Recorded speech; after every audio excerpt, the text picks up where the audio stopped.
जब मैंने Naruto the last movie देखी, मेरे दिमाग में बहुत सारी चीजें चल रही थी और उनमें से एक चीज थी जो मुझे लगा नारुतो और हिनाटा के रिलेशनशिप बहुत रश दिखाया गया था। अब मैं जानता हूँ ये बात बहुत अनपॉपुलर हो सकती है, लेकिन मैं बताता हूँ क्यों। हिनाटा का प्यार नारुतो के लिए शुरू से ही दिखाया गया है। जो साकुरा सास्के के लिए थी, वही हिनाटा नारुतो के लिए थी। तो ऑब्वियसली मैं चाहता था कि ये दोनों साथ आए, लेकिन प्रॉब्लम ये है कि ये एक वन साइडेड रिलेशनशिप था। नारुतो को तो पता ही नहीं था कि वो इसका हिस्सा है जब तक वो मूवी नहीं आई, और फिर एक छोटी सी बातचीत के बाद अचानक नारुतो सर से पैर तक प्यार में डूब गया। इसमें हिनाटा की कोई गलती नहीं थी जो ये सब रश लगा, बल्कि नारुतो की तरफ से कमी थी। काश नारुतो की तरफ से भी थोड़ा ज्यादा दिखाया जाता, लेकिन फिर भी नारुतो और हिनाटा इस दुनिया के सबसे क्यूट शिप में से एक है, और मुझे खुशी है कि उसने साकुरा की जगह हिनाटा को चूज किया। ये सही लगता है इसलिए क्योंकि मुझे ये शिप पसंद है। तो चलिए इन्फिनिट सुकियोमी की रोशनी में नजर उठाइए और मुझे इजाजत दीजिए आपको एक ऐसी दुनिया में ले जाने की जहां नारुतो और हिनाटा दोनों अपनी सारी यादों के साथ दोबारा शुरू करते हैं। ऑनेस्टली नारुतो ने कवाकी को अपनाया था। उसने उसकी देखभाल अपने बेटे की तरह की थी, और ये तब जब नारुतो के पास पहले से ही 2 बच्चे थे जिनकी देखभाल करना कागे की बिजी लाइफ की वजह से मुश्किल था। कवाकी हमेशा से एक प्रॉब्लमेटिक चाइल्ड रहा था, अपने टेम्परामेंट की वजह से नहीं, बल्कि उन चीजों की वजह से जो उसने फेस की थी। उसके साथ ऐसा अब्यूज हुआ था जो किसी के साथ नहीं होना चाहिए, और सुजुकी क्लैन की वजह से जो उसने देखा उसने उसे हमेशा के लिए बदल दिया, और दूसरों पे भरोसा ना करना उसके अंदर आ गया। लेकिन धीरे धीरे नारुतो उस दीवार को तोड़ने में मदद कर रहा था। कवाकी नारुतो की इज्जत करता था, उसे प्यार करता था। सच कहूँ तो नारुतो ये सोचना नहीं चाहता था, लेकिन उसे लगता था कि कवाकी उसे बोरुतो से भी ज्यादा प्यार करता है, या कम से कम उतना ही। नारुतो ने कवाकी को आखिरी बार जो कहते सुना था वो था, ये सब तुम्हारी हिफाजत के लिए है, और बस वहीं सब खत्म हो गया। डाइकोकुटेन डायमेंशन वो जगह थी जहां नारुतो और हिनाटा को भेजा गया था, और वहीं उन्हें काफी देर तक रहना था। ये एक ऐसा डायमेंशन था जहां टाइम ही नहीं था, तो जिस पल वो अंदर आए लगभग उसी पल वो बाहर भी जा रहे थे। अजीब लगता है ना कहना, लेकिन नारुतो के लिए ये समझने का सबसे आसान तरीका था। डाइकोकुटेन डायमेंशन में कोई टाइम नहीं था सिवाय उस टाइम के जो पोर्टल खुलते वक्त साथ लाया गया था। जैसे ही पोर्टल बंद हुआ टाइम भी गायब हो गया, क्योंकि इस डायमेंशन में कोई टाइम फ्लो नहीं हो रहा था।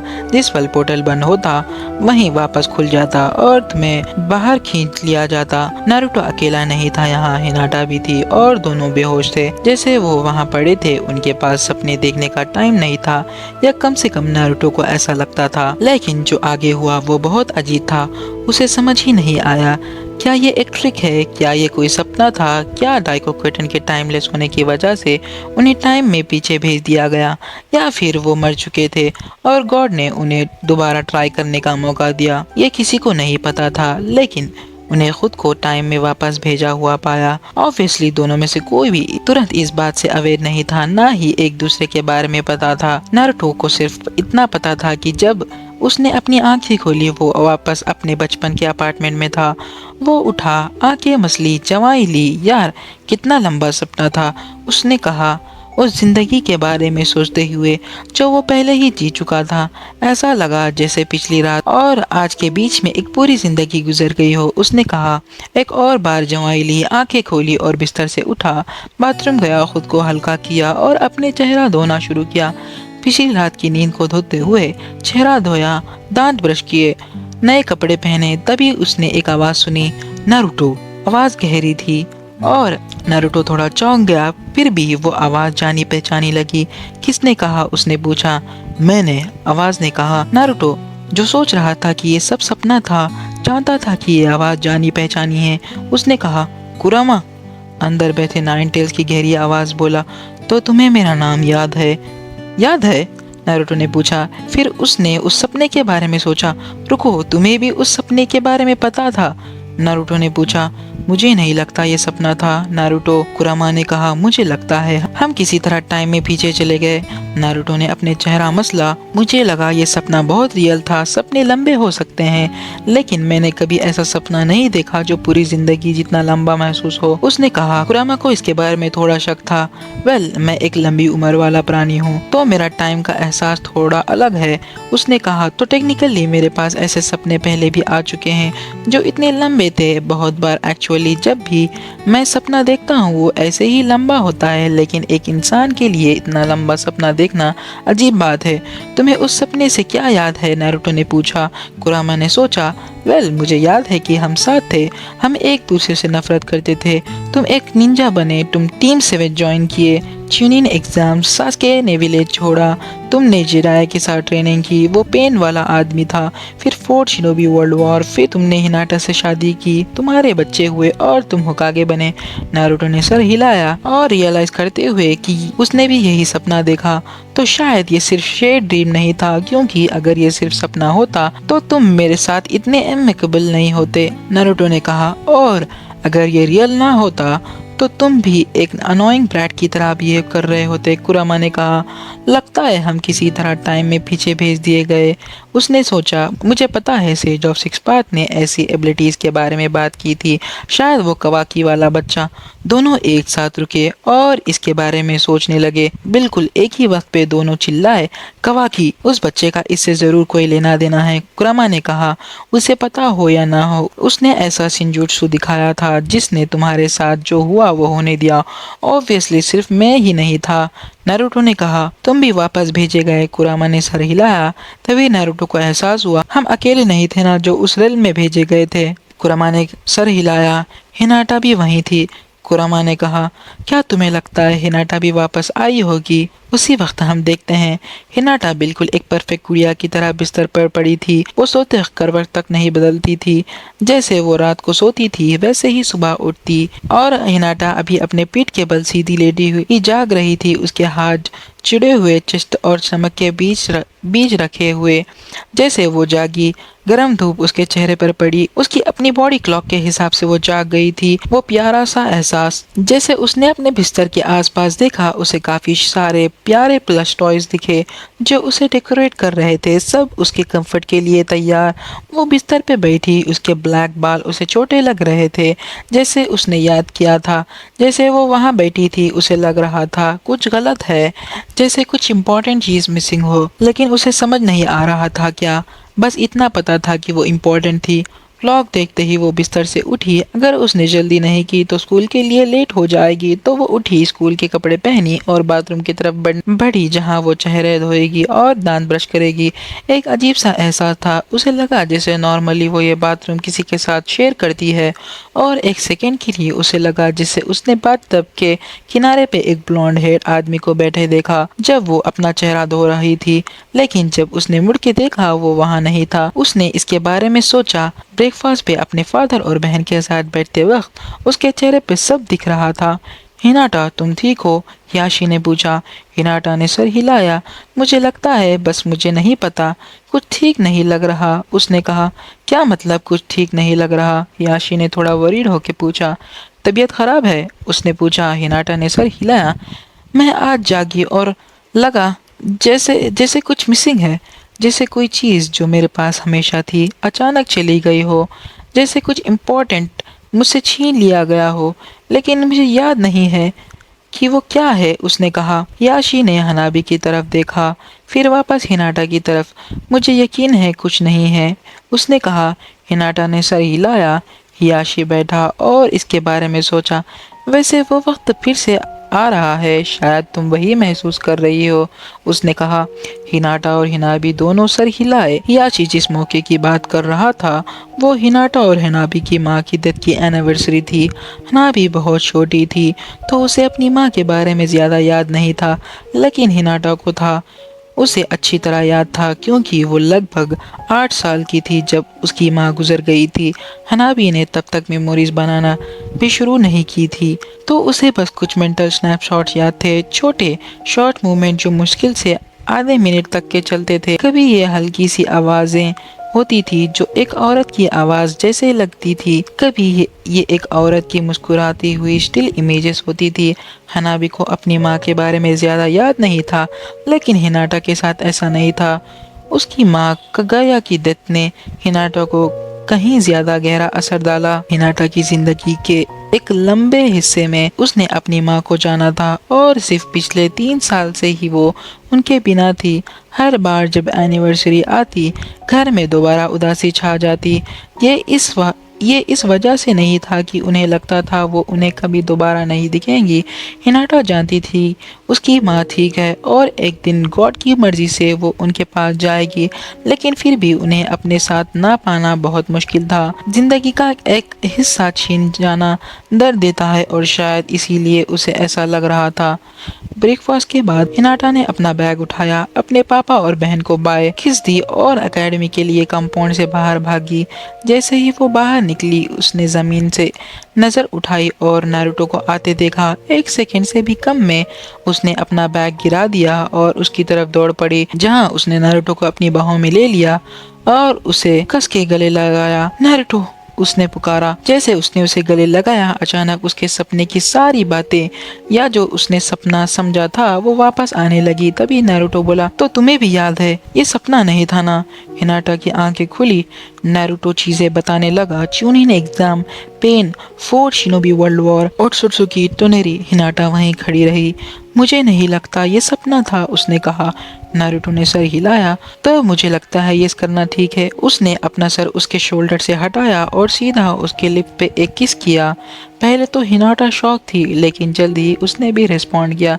ये मूवमेंट कितना लंबा था किसी को नहीं पता, बस इतना पता था कि ये काफ़ी नहीं था, कम से कम उनके लिए तो काफ़ी नहीं था, लेकिन ये नेजी के लिए बिल्कुल काफ़ी था, जो एकेडमी जाते वक्त वहीं खड़ा। हिनाटा ने एक सेकेंड के लिए आंखें खोली और उसे देखा और तुरंत नारुतो की बाहों से हट गई।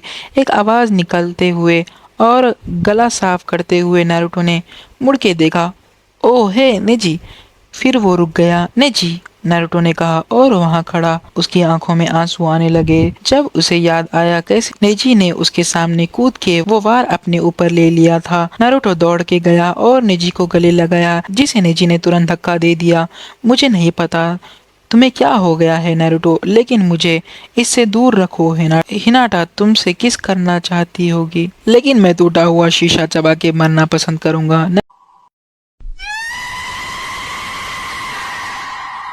नारुतो पीछे हट गया नेजी के धक्के की फोर्स से। नारुतो मुस्कुराया। भूल गया था तुम इस एज में कितने जर्क थे, उसने कहा। नेजी ने अपने हाथ उठाया और हिलाया, जैसे जैसे कह रहा हो कि वो इस सिचुएशन से दूर है। मुझे नहीं पता तुम दोनों को कौन सी वियर्ड मेंटल इलनेस हो गई है, लेकिन मुझे वो नहीं चाहिए। मुझसे दूर रहो। वो वहां से चला गया। नारुतो ने उसे जाते हुए देखा, फिर उसने वापस हिनाटा की तरफ देखा जो हल्के से मुस्कुरा रही थी। शर्म से उसका चेहरा लाल हो गया था। धीमी आवाज में उसने कहा, क्या क्या हम दोबारा कर सकते हैं? दोनों हाथ में हाथ डाले एकेडमी की तरफ चल दिए। दूसरों को ये सब अचानक लगा, लेकिन नारुतो और हिनाटा के लिए, और हाँ, थर्ड व्हील कुरामा के लिए भी ये पुराने दिनों ही जैसा था। बस दो लव बर्ड्स अपनी लव बर्डी हरकतें कर रहे थे। लेकिन ये बात बाकी क्लासमेट्स की नज़र से नहीं बची। कुछ चुप रहे, कुछ पीठ पीछे बातें करने लगे, कुछ मुस्कुराए, खुश होके कि हिनाटा ने आखिरकार उस लड़के से बात करने की हिम्मत जुटाई जिसे वो पसंद करती थी। ये ज़्यादातर साकुरा और इनो थी, और फाइनली कुछ ऐसे थे जो डर रहे थे कि नारुतो के साथ रिलेशनशिप में होने से उसका क्या होगा। वो घूरी हुई नजरें वार्निंग की तरह थी, जैसे कह रही हो उससे गलत ट्रीट किया तो कल उठ के अपनी टांगे नहीं ढूंढ पाओगे। साकुरा और इनो, जिन्होंने सास्के के लिए लड़ना बंद कर दिया था सिर्फ हिनाटा के साथ अपनी दोस्ती की वजह से, मुस्कुराते हुए आई। इनो और साकुरा ने हिनाटा को फिर नारुतो की तरफ मुड़ी। उसे अच्छी तरह ट्रीट करना। नारुतो, अगर हमें जरा भी पता चला तुमने उसे गलत ट्रीट किया तो तुम्हें अपना सर ढूंढना मुश्किल हो जाएगा। नारुतो ने हाथ हिलाया। पता है, मुझे बताने की कोई ज़रूरत नहीं। तुम दोनों वापस सास्के के लिए लड़ना शुरू कर सकते हो, उसने मुस्कुराते हुए कहा, जिससे दोनों गुस्सा हो गए और हिनाटा ने हंसी दबा ली। उसके बाद वो क्लास में चुपचाप रहे जब तक स्कूल का दिन खत्म नहीं हुआ, जिसमें नारुतो हिनाटा को अकेले उसके कंपाउंड तक छोड़ने गया। जैसे वो दोनों वापस जा रहे थे, नारुतो और हिनाटा उस अजीब वजह के बारे में बात करने लगे जिसकी वजह से उन्हें टाइम में पीछे भेजा गया था। तुम्हें क्या लगता है ये क्या है? नारुतो ने पूछा। हिनाटा ने सर हिलाया। मुझे नहीं पता, ये अजीब लगता है। नारुतो ने सर हिलाया। हमें इसके बारे में क्या करना चाहिए? हिनाटा ने दोबारा सर हिलाया। एक पल के लिए खामोशी छाई रही। फिर वो बोली, अगर हमें वक्त में इसी पल पे वापस भेजा गया है तो शायद इसकी कोई वजह है। उसने कहा, मुझे लगता है जो भी वजह हो हम उसे समझ लेंगे। बस हमें तब तक चलते रहना होगा जब तक हमारा दिल कुछ करने को ना कहे। नारुतो ने सर हिलाया। दुनिया और फ्यूचर के बारे में जो कुछ भी हम जानते हैं, शायद हमें जिंदगियां बचानी है। उसने कहा। उसने और सोचा, शायद हमें निजी को बचाना है। हिनाटा रुक गई और नारुतो की आंखों में सीधा देखा। उसे वो दिन याद आया जब निजी चल बसा था और वो दोनों कैसा महसूस कर रहे थे। शायद तुम सही हो, उसने कहा। मुझे याद है जब हमें बोरुटो हुआ था, तुम उसे निजी के नाम पे रखना चाहते थे और मैं उसे तुम्हारे नाम पे रखना चाहती थी। तो हमने कॉम्प्रोमाइज़ किया और उसे बोरुटो नाम दिया क्योंकि वो दोनों नामों का परफेक्ट मिक्स लगता है। वेल, परफेक्ट मिक्स तो नहीं, नारुतो ने कहा, लेकिन फिर भी मुझे लगता है बोरुटो निजिदो या नारोजी से बड़ा बेटर साउंड करता है। हिनाटा हंसी। बहुत सारे लोग हमारे आसपास मर चुके हैं और अब हमें पता है कौन और क्यों। शायद हम उसे रोक सकते हैं। नारुतो ने सर हिलाया। हम ये कैसे करें? उसने पूछा। हिनाटा मुस्कुराई। जैसे मैंने कहा, जैसे हमारा दिल हमें ले जाए। मुझे लगता है हमें अपनी स्क्रिप्टेड जिंदगी जीते रहना चाहिए और जितना बेस्ट कर सकते हैं करना चाहिए। हम अपनी ज़िंदगी जिएंगे, लेकिन जितने लोग बचा सकते हैं उतने बचाएंगे। नारुतो ने सर हिलाया। Sounds good. और बस यही उन्होंने किया। नारुतो और हिनाटा शिनोबी बनने की तैयारी में लगे रहे। तभी जब नारुतो अपना फाइनल एग्ज़ाम दे रहा था, उसने नोटिस किया कि मिजुकी अभी भी यहाँ है। ओह हाँ, ये वाला, नारुतो ने खुद से सोचा। शिनोबी सर्टिफिकेशन लेने के बाद नारुतो निकला अपना नया हेडबैंड पहनने। वो रात होने का इंतज़ार करता रहा। फिर होकागे के मैंशन में घुस गया जहाँ वो वेट कर रहा। हिरुzen अंदर आया, लाइट ऑन की और नारुतो को अपने डेस्क पे बैठा देखा। स्क्रोल ऑफ स्किल्स हाथ में लिए हिरुzen गुस्से में था। एक दिन भी शिनोबी नहीं बने और तुम्हें पहले ही ऐसे हरकत कर दी। अगर ऐसे ही बेवकूफ़ी करते रहे तो गेनिन के रूप में ज़्यादा नहीं टिक पाओगे, उसने कहा। नारुतो ने सर हिलाया। सर सॉरी हिरुzen, लेकिन पूछने से पहले नहीं। मैंने स्क्रोल नहीं खोला, ऐसा करने का इरादा नहीं था। मैं यहाँ वार्निंग देने आया हूँ। वार्निंग? हिरुzen ने पूछा। नारुतो ने सर हिलाया। इस विलेज में एक आदमी है मिजुकी नाम का। उसी ने मुझे इसके बारे में बताया।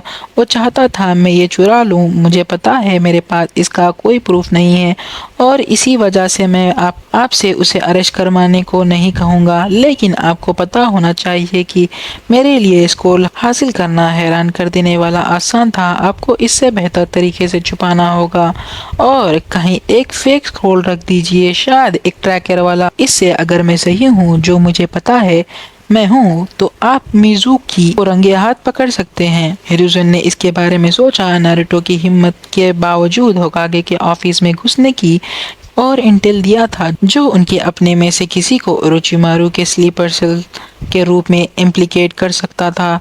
इसी वजह से हिरुzen ने इसे नज़रअंदाज करना और नारुतो के सजेशन को फॉलो करने का फैसला किया। हालांकि उसने साफ कर दिया कि फ्यूचर में अगर उसे कुछ बताना हो तो सीधा बताए, छुप छुप के घूमकर खुद को साबित करने की कोशिश ना करे। नारुतो ने खांधे उचकाए। यही तो शिनोबी करते हैं। अगर मुझे ऐसा ना लगता कि मुझे ये करना ज़रूरी है तो मैं नहीं करता। मैं बस अपनी बात की प्रूफ देना चाहता था आपको, क्लियर वल्नरेबिलिटी दिखा के। उसके बाद आप इसे खुद संभाल सकते हैं जैसे चाहें। नारुतो चला गया। वेल, हिरुzen ने नारुतो की एडवाइस मानी और बिल्कुल वैसे ही किया जैसे नारुतो ने कहा था। और जैसे नारुतो ने कहा था, मिजुकी आखिरकार स्क्रोल ऑफ सील्स के लिए आया और जब वो आया उसने फेक स्क्रोल चुरा लिया और पकड़ा गया, अरेस्ट कर लिया गया। नारुतो को हिरुzen ने खुद शुक्रिया कहा, लेकिन ये नारुतो के करने के कामों में से सिर्फ एक था। टीम 7 ज्वाइन करते ही उसने जान लिया था कि उसे लैंड ऑफ वेव्स मिशन पे जाना है, इस उम्मीद में बस शायद वो कुछ और जिंदगियां बचा पाएगा, और यही हमें लैंड ऑफ वेव्स तक ले आता है।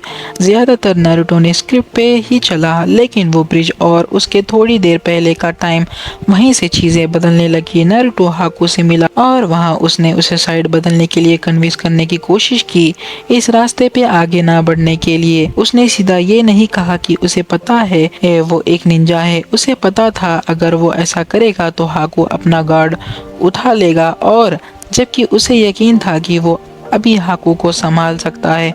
उसे पता था कि अगर ज़ाबुज़ा का दिल बदलना है तो उसे हाकू की मदद चाहिए होगी, और इसीलिए उसने अपना आइडिया समझाना शुरू किया कि एक शिनोबी कैसा होना चाहिए, शिनोबी वर्ल्ड कैसी होनी चाहिए, और दुनिया कैसे म्यूचुअल लव और रिस्पेक्ट के थ्रू बेहतर जगह बन सकती है। हाकू को ये बातें समझ आने लगी, खासकर जब नारुतो ने अपनी जिनचुरी की ज़िंदगी के बारे में बताया। जैसे ही नारुतो ने समझाना शुरू किया कि उसे कैसे एक ऐसी एबिलिटी की वजह से परसिक्यूट किया गया जो किसी और के पास नहीं थी, या जिसे कोई समझता नहीं था, कैसे उनके डर ने उन्हें नफरत करवा दी, हाकू तुरंत कनेक्ट हो गया। देखो, हाकू वो था जो एक यूनिक और स्पेशल एबिलिटी आइस रिलीज के साथ पैदा हुआ था। आइस रिलीज एक केके गिंकाई है, मतलब ये उसके ब्लड लाइन में है, एक एबिलिटी जो उसे विरासत में मिली है। लेकिन थर्ड शिनोबी वर्ल्ड वॉर के बाद किरिगाकुरे हाकू का विलेज केके गेंकाई से डरने लगा, और इसीलिए जिनके पास केके गेंकाई थी उन्हें अक्सर शिकार किया जाता, ख़त्म किया जाता या परसिक्यूट किया जाता। और हाकू ने खुद डर की वजह से जिद देखी थी। अपनी माँ को अपने पिता के हाथों मरते हुए देखा था। वो पहला इंसान था जिसे हाकू ने मारा था, और वो सेल्फ डिफेंस नहीं था, लेकिन फिर भी हाकू को अपने हाथों पे दाग लगे खून से गंदा महसूस हुआ, जिसने उसे एक मर्सिनरी शिनोबी बनने की तरफ धकेला। और भी ज्यादा इलॉजिकल होता गया। वो ज़ाबुज़ा के साथ जुड़ गया जो अकेला था, जिसे उससे डर नहीं था, और बदले में वो सचमुच उसकी केयर करता था। हाकू की स्टोरी सुनने के बाद नारुतो ने पुश करने का फैसला किया। हाकू, मुझे पता है तुम ज़ाबुज़ा के साथ काम करते हो। हाकू अचानक डर के पीछे हट गया। नारुतो ने अपना हाथ उठाया। नहीं, मैं तुम्हें नुकसान नहीं पहुंचाऊंगा, प्रॉमिस। मैं तुमसे ये इसलिए बता रहा हूँ क्योंकि मैं तुम दोनों में से किसी को मरता नहीं देखना चाहता। मुझे पता है तुम मेरे जैसे हो, और फ़र्क सिर्फ इतना है कि हम अलग साइड पे हैं, लेकिन मैं सच में नहीं चाहता कि ये खून खराबे तक पहुंचे। मैं इसकी कोशिश पूरी ताकत से कर रहा हूँ। ज़ाबुज़ा उतना बुरा नहीं है जितना दुनिया उसे दिखाती है। उसने बहुत बुरी चीज़ें की है, हाँ, हम सब ने बुरी चीज़ें की हैं, लेकिन मुझे पता है उसके दिल के अंदर कहीं एक रोशनी की चिंगारी है, कुछ ऐसा जो कहता है कि वो केयर करता है। और मुझे पता है क्योंकि उसने तुम्हारी कितनी केयर की है। वो तुमसे प्यार करता है और तुम उससे। मैं तुम दोनों को देखता हूँ और मुझे एक बाप बेटा दिखता है। मैं समझता हूँ ऐसा बॉन्ड कितना इम्पोर्टेंट होते हैं। मैं नहीं चाहता तुम दोनों में से कोई मरो, और मुझे पता है कि तुम्हें पता है कि तुम और वो जो कर रहे हो वो गलत है।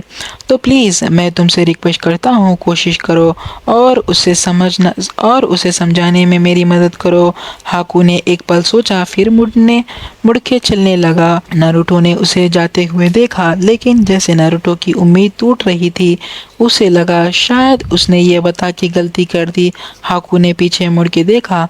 मैं जो भी कर सकता हूँ करूँगा ज़ाबुज़ा को ज़िंदा रखने के लिए। अगर तुम्हें लगता है यही अकेला रास्ता है तो मैं करूँगा, उसने कहा।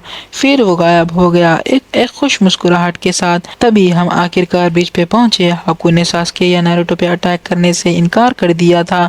इसके बजाय वो ज़ाबुज़ा की तरफ गया जब वो काकाशी से लड़ रहा था। ये क्या कर रहे हो? उस बुढ़े को मारो, ज़ाबुज़ा ने कहा। नारुतो भी दौड़ के गया। हाकू बोला, मास्टर प्लीज़, हमें ऐसा होने की ज़रूरत नहीं। ज़ाबुज़ा पहले कंफ्यूज हुआ। तुम क्या बात कर रहे हो? शिनोबी होने का मतलब पैसे के लिए मरना, यही हम हमेशा से थे, और हम ऐसे ही बिहेव करते हैं जैसे यही सब कुछ है। ऐसा होना ज़रूरी नहीं है, तो फिर क्या करें? फार्मर बन जाएं? मजाक मत करो, जाबुजा ने कहा। हाकू ने सर हिलाया। नहीं, लेकिन हमें अपनी तलवारें गाटो जैसे लोगों को बेचने की ज़रूरत नहीं। पैसे कमाने के बेहतर तरीके हैं, ऐसे तरीके जो सच में लोगों को मदद कर सकते हैं। ककाशी इस मौके का फायदा उठाने ही वाला था जो हाकू ने बनाया था, जब अचानक नारुतो बीच में आ गया। नारुतो हटो, ककाशी ने कहा। नारुतो वहीं खड़ा रहा। अगर तुम जाबुजा को मारने वाले हो तो पहले मुझे मारना होगा। नारुतो नारुतो, ककाशी चिल्लाया। ट्रस्ट मी सेंसे, हमें यहाँ खून बहाने की ज़रूरत नहीं, और अगर ज़रूरत नहीं है तो हमें ऐसा नहीं करना चाहिए। जाबुजा ने नारुतो की तरफ देखा, थोड़ा हंसा। अच्छा, अब मैं तुम दोनों को एक साथ मार सकता हूँ। अपनी तलवार उठाते हुए हाकू जाबुजा और नारुतो के बीच में आ गया, अपने हाथ उठाते हुए। एक सेनबॉन हार हाथ में। सेनबॉन अपने साइज के बावजूद चाकरा से भरा था, इतना कि जाबुजा की ताकतवर तलवार को रोक सके। हाकू हटो या तुम भी मर जाओगे, जाबुजा ने कहा। हाकू बोला, बहुत समय पहले तुमने मुझे एक बच्चे के रूप में बचाया था। तुमने कहा था कि मुझे एक हथियार बनाने के लिए, लेकिन मुझे बेटर पता है तुमने मुझे बचाया क्योंकि तुमने एक टूटता हुआ छोड़ा गया बच्चा देखा, बिल्कुल वैसे ही जैसे एक अभी भी तुम्हारे अंदर रहता है। तुम्हें ऐसा करने की जरूरत नहीं। हम घर जा सकते हैं, जाबुजा ने अपनी दांत पीसे। तुम बेवकूफ़ बच्चे, तुम मेरे लिए कुछ नहीं हो, कभी कुछ नहीं थे। मैं जिसे चाहूँ जब चाहूँ मारूंगा, और उसमें तुम भी शामिल हो। उसने कहा, तो करो, मारना है तो मारो, लेकिन बस ये जान लो मैं अपनी कब्र में भी तुमसे प्यार करता रहूंगा, उसने कहा। जाबुजा ने दोबारा अपनी तलवार उठाई, स्ट्राइक करने के लिए तैयार। हाकू बोला, जब तुम बच्चे थे उन्होंने तुम्हें एक राक्षस बनाया। तुमने मिजुकागे के खिलाफ लड़ाई की ताकि वो कभी किसी और बच्चे को ना तोड़े जैसे उन्होंने तुम्हें तोड़ा। उन्होंने तुम्हें राक्षस बनाया, लेकिन तुम्हें वही बनना जरूरी नहीं जो उन्होंने तुम्हें बनाया। तुम चूज कर सकते हो। मास्टर, अपनी तलवार छोड़ दो, ब्लडी मिस्ट के डीमन को मारने दो। जाबुजा, जस्टिस के एंगल को वापस आने दो, बिल्कुल वैसे ही जैसे तुम खीरी में थे, जैसे तुम मेरे लिए थे, मेरे फरिश्ते। जाबुजा वहां खड़ा रहा, वार करने के लिए तैयार, लेकिन उसके चेहरे पे साफ हिचकिचाहट दिख रही थी। उसने अपनी तलवार गिरा दी। मुझे तुमसे इतनी नफरत है, जाबुजा ने कहा। यहाँ से। जाबुजा और हाकू ने ब्रिज की कंस्ट्रक्शन के दौरान उसे प्रोटेक्ट करने में मदद की। उसे तोड़ने की कोशिश करने के बजाय काटो और उसके आदमियों ने ब्रिज को पूरा होने से रोकने की कोशिश की, लेकिन वो फेल हो गए। और जैसे ही फ्री कॉमर्स एस्टैब्लिश हुई, गाटो की विलेज पे पकड़ आखिरकार टूट गई। गाटो जल्दी ही चला गया। जब वेल्थ आनी शुरू हुई, ज़्यादा रिसोर्स के साथ अपनी सही तरह से डिफेंड कर सकते थे, यहाँ तक कि जाबुजा और हाकू को हायर करके गाटो का इन्फ्लुएंस अपनी शोर से हटाया। और ये था कैसे नारुतो ने चीजें बदली, हाकू और जाबुजा की जिंदगी बचाने की उम्मीद में। लेकिन जब ये सब हो रहा था, हाकू भी कुछ काम कर रहा था। चुनिन एग्जाम आने वाले थे और ये कुरनाई का फैसला था कि अपनी टीम को ज्वाइन करने दें। हालांकि ज्वाइन के लिए के बाद हिनाटा तुरंत ही एक सीट ऑफर करते हुए और उसने उसका वेलकम करने बैठ गई। उसे पता था कि उसे उसके मुंह पे झूठ बोलना होगा, लेकिन ये अभी के लिए बेस्ट चीज़ थी जो वो कर सकती थी। सबसे लाइकली सिनेरियो जो उन्हें सरवाइव करने में मदद करे। वो बोली, लॉर्ड थर्ड, मैं आपसे कुछ बहुत अजीब बात करना चाहती थी जो मैं एक्सपीरियंस की। अजीब? उसने पूछा। कैसी अजीब? हिनाटा ने गला साफ किया। वेल, मुझे एक विजन आया, उसने कहा। विजन? हिरुzen ने पूछा। हिनाटा ने सर हिलाया। मुझे एक विजन आया और उस विजन में मैंने देखा पूरा विलेज बड़े बड़े सांपों से तबाह हो रहा है और उचिमारू नाम का एक आदमी रिस्पॉन्सिबल था। मेरे विजन में उसने आपको मारा। उसने चुनिन एग्जाम को कवर की तरह यूज़ किया, विलेज में काजेकागे के रूप में घुसने के लिए, फिर हिडन शियोरी का रूप लिया। मुझे लगता है मेरे विजन में ओरोचिमारू ने आपको मारा और भाग गया। हिरुzen ने ये सब शक के साथ सुना, हर डायरेक्शन से सोचते हुए कि क्या ये क्रेडिबल है, और अगर है भी तो क्या वाकई उसने ये विजन से पाया। क्या वो कुछ छुपा रही थी? उसे लग रहा था वो छुपा रही है, लेकिन समझ नहीं आ रहा था क्या। तो उसने हिरुzen को ऑफिस बुलवाया। हिनाटा को तब तक जाने नहीं दिया जब तक वो नहीं आए। जैसे ही हिरुzen वहां पहुंचे, उसने हिनाटा की हर बात उन्हें समझाई। फिर इसके बारे में पूछा। ये अजीब है, हिनाटा ने मुझे इसके बारे में कभी कुछ नहीं बताया, हिरुzen ने कहा। हिरुzen और हियाशी ने हिनाटा की तरफ जवाब के लिए देखा। वो बोली, ये एक बहुत रिसेंट विजन था, मतलब जैसे 1 घंटे पहले ही, इसलिए डिटेल्स इतनी फ्रेश है। ऐसा नहीं कि मुझे लगता है टाइम से कोई फ़र्क पड़ेगा। ये मेरे दिमाग में जल के बस गया है। उसने कहा, मैंने ये सब अपनी आंखों से होते देखा। आप मरेंगे और ओरोचिमारू रिस्पॉन्सिबल होगा, हिनाटा ने कहा। उसकी आंखें हिरुzen से मिलती हुई। हिरुzen वहाँ एक पल के लिए बैठे रहा। वो बस उसे देख के बता सकता था कि वो सच बोल रही थी। उसने सच में हिरुzen को ओरोचिमारू के हाथों मरते देखा था। लेकिन ये हो कैसे सकता है? हियाशी, जो अपनी बेटी को देख रहा था, बोल रही है, ऐसा लगता है मेरी बेटी ने सच में एक विजन देखा है, उसने कहा। लेकिन ये पॉसिबल कैसे है? हिरुzen ने अपनी आंखें बंद की और चिन सहलाई। हमारे रिकॉर्ड्स और हिस्ट्रीज ब्याकुगान के बारे में बहुत कुछ कहा है। इसके विजुअल पावर कहा जाता है कि सिर्फ दृष्टि ही नहीं बल्कि दूसरे बैरियर्स भी पार कर सकती है। कुछ कहते हैं ये किसी भी आंख से ज़्यादा दूर तक देख सकते हैं और आधी दुनिया तक भी। ये भी कहते हैं कि पहले कुछ यूज़र्स दूसरों के दिमाग में भी देख सकते थे।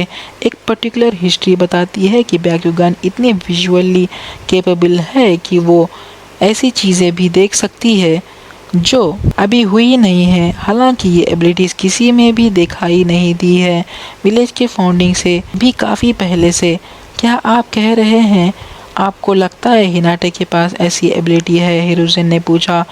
याशी ने और सोचा, मुझे नहीं पता, लेकिन अगर वो कह रही है उसने एक विजन देखा और ये बातें सच साबित हो रही है, तो ये एक पॉसिबल एक्सप्लेनेशन है कि वो ये कैसे देख पाई, उसने कहा। हिरुzen ने हिनाटा की तरफ देखा। काश मैं इसके ऊपर इतनी ड्रास्टिकली काम कर पाता जितना मैं चाहता हूँ, उसने कहा। लेकिन बहुत कुछ है जो मुझे नहीं पता, बहुत कुछ गलत हो सकता है। हम काज़ेकागे से बात कर रहे हैं यहाँ। सुनागाकुरे के लीडर एक गलत कदम और ये ऑल आउट वॉर में बदल सकता है। और अगर सुना के एलाइज भी इन्वॉल्व हो जाते हैं, साथ में बाकी नेशन जो एग्ज़ाम के दौरान प्रेजेंट रहेंगे, तो ये एक full out force shinobi world war में बदल सकता है। हिनाटा ने सर हिलाया। मुझे समझ आता है। मैं आपसे ओरोचिमारू को काज़ेकागे के रूप में पकड़ने को नहीं कह रही, इसके बजाय शिनोबी को शियोरी को ढूंढने के लिए कहिए। अगर आपको शियोरी मिल जाए, आप उसे नेशनल सिक्योरिटी के मामले में अरेस्ट कर सकते हैं। और फिर अगर आपको पता चले कि शियोरी सच में ओरोचिमारू है, तो आप किसी भी और सभी उनके बिना सुनानिन मूव नहीं करेंगे। और अगर ये सच है कि ओरोचिमारू पहले ही काज़ेकागे को मार चुका है, जैसा मेरा विजन कहता है, तो सुनानिन को अटैक का ऑर्डर नहीं मिलेगा और आप काज़ेकागे को मारने वाले को जस्टिस दिला सकते हैं। तो ये कुना और सोना के रिश्तों को और मजबूत करेगा, हमें दुश्मन से ज़्यादा दोस्त बना देगा। हिरुzen ने याशी की तरफ देखा। तुमने उसे क्या सिखाया है? वो होकागे की तरह सोचती है। याशी मुस्कुराया। मैंने कुछ नहीं किया, वो नेचुरली गिफ्टेड है, उसने कहा। अंदर ही अंदर हिनाटा मुस्कुराई। उसका चेहरा शर्मा गया। नारुतो ने मुझे ये सब सिखाया, उसने खुद से सोचा। कुना की फर्स्ट लेडी बनना काफ़ी फ़ायदे लेकर आया। जैसे चुनिन एग्ज़ाम शुरू हुए, हिरुzen ने फॉरेस्ट ऑफ डेथ के वक्त तक इंतज़ार किया। Finally move. किसी के भी फॉरेस्ट में एंटर करने से पहले सारे ओटोनोरे अरेस्ट कर लिए गए और ये साबित हुआ कि हिनाटा सही थी। इन सब चीज़ों की वजह से चुनिन एग्ज़ाम बिना किसी रुकावट के पूरे हुए और हिरुzen उस वक्त के आगे भी जिंदा रहा जब उन्हें मरना था, जैसा हिनाटा ने पहले बताया था। जब सुना को पता चला उनका होकागे मारा गया, हिरुzen ने उनके साथ मिलकर रासा के लिए जस्टिस दिलाई, जिससे सुना और कुना के बीच एक और करीबी रिश्ता बना। ओरोचिमारू के कैप्चर की वजह से सासुके कभी विलेज छोड़ने के लिए टेम्प्टेड नहीं हुआ और इसके बजाय वहीं रहा जहां वो ट्रेनिंग कंटिन्यू करता रहा। इस बड़े विक्ट्री के साथ उन्हें पता था अगले कुछ साल स्मूथ सेलिंग होंगे, लेकिन उनकी असली प्रॉब्लम अभी शुरू ही हुई थी और ये सब तब हेड पे आएंगे जब अकात्सुकी आखिरकार वापस आएंगे। एनीवे, मुझे उम्मीद है आप सबको पसंद आया। अगर आया हो तो लाइक बटन क्लिक करना ना भूले, सब्सक्राइब कीजिए और बेल आइकन दबा दीजिए ताकि जब भी ऐसे वीडियोस आएँ आपको नोटिफिकेशन आ जाए। अगर इस वीडियो पे 200 लाइक्स हो जाएंगे तो नेक्स्ट पार्ट डाल दूंगा।